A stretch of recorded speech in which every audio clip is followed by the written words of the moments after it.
What's up, guys? Just want to let you know that this bird is complete. She's ready to go.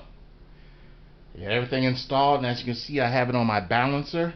This is my Great Plains CG balancer. This thing is very nice. It's adjustable, and it even has a bubble, a level bubble there, so you can see how level you are.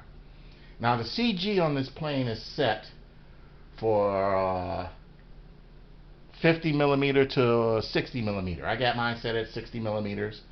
Believe it or not, I'm using my Admiral 1800 3 cell, and the moment I put this thing on the balancer, it was pretty much perfect. I did a little adjusting and sliding and so forth. Let me show you if you've never seen a balancer before. Now, as you can see, everything here, my fingers are too fat. I'm going to use my pointer. As you can see, the balance is right there. I always put marks on my wings. That way, if ever I'm out somewhere or wherever, I know for sure that I know where the balance point is. Doesn't hurt anything.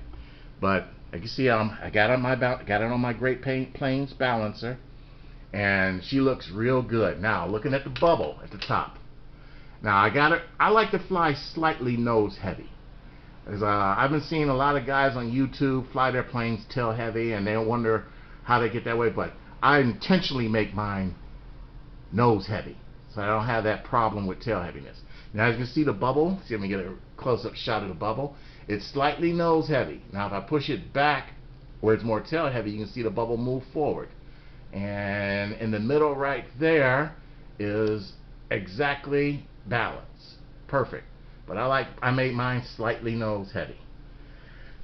And as you can see inside, I got my Admiral 1800. They say you can use anything from a 13 to a 2200. Some guys have been using 2200s. I use my 1800, which fits in there perfectly, a 3S. Now, I'm going to show you some hit and misses about this plane.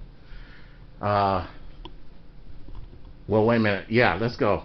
On the floats are all set here. And as you can see, that mount for the float support, they're weak. They're flimsy plastic. You tighten up those locking lugs, hex screws on there, and it cracks them. So my easy fix for that was to fill in the cracks with CA, thin CA, and then cover the outside of the float mount with my epoxy baking soda mix. Now they're rock hard. So and I did that to all four. So they're secure. We don't have to worry about them coming apart. And also, for some reason, I don't know if it's quality control or not, the screws that mount everything together, now my gauge said it was a 1.2 on the hex. For some reason that still wasn't fitting properly. Why, I don't know. And it takes quite a bit of time to fiddle with these screws, because I'm not exactly sure what the hex number is. And like I said, the 1.2 fits in there, but it's real loose. And I tried going to a standard, and standards didn't work, and the metrics weren't working, so I kind of had to force it in, and it takes time, and why, I don't know. So that's taken care of anyway. It'll be a while before I take the bottom half out so I can get the floats in there. Now let me show you some good things about this. And set the camera down. Make sure you can see. I'm going to take it off the CG machine real quick. Put my hatch back on, because I got her set right where I want her for my kind of flying. I like all my planes to be nose heavy. I flew a plane for somebody once years ago, and he had it set so tail heavy it was ridiculous. And you know how that old saying goes: fly nose heavy or tail heavy plane once. You know, when you fly a tail heavy plane, it only flies once. And I barely got that thing on the ground. It was horrible. Now I like this little balancer, so make sure you get yourself a good CG balancer, because that'll save you a lot of headache and a lot of wasted time picking up pieces that shouldn't have happened.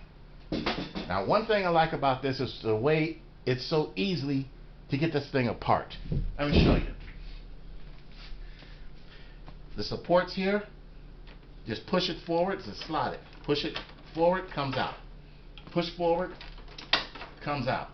You got 2 locking screws on top. Quarter turn, unlock. Quarter turn, unlock. There it is. And then all I got is my 3 wires to hook up for ailerons and flaps. And it goes back together just as quick. Get her set. Screw in a quarter turn. Quarter turn. Get that baby in there. Where is it? There it is. Push in. Get her in. And there you have it. She's ready to go. On my other Cessna, it took at least 10 minutes to get that thing, the wing on that thing, almost 10 minutes. So, well, she's gone now, and we're starting new. But this baby's ready to go. My club had a fun fly today, but it rained, thunderstormed, and rained like crazy early this morning. So I'm pretty much sure it's a washout, but I'm not worried. My company has given us a 3-day weekend for the 4th of July. So I'm going to go flying. I'm taking this baby out, get her in the air, and get some pictures for you guys. So I made this quick because I got some things I want to do. And I'm taking my time. So, hey, you guys stay safe out there. Make sure you wash your hands with the approved wash. Make sure you wear your mask. Practice social distancing. Because I'm sure they're pretty much doing that at the airfield too. I paid a visit there, and they're not gathered together like they usually are. They're standing 6 feet apart and talking. Oh, and also, once you do all that, make sure that the only corona that we have to deal with is this one. Ice cold. Suck it on down. So, you guys stay safe out there, and you have a good one.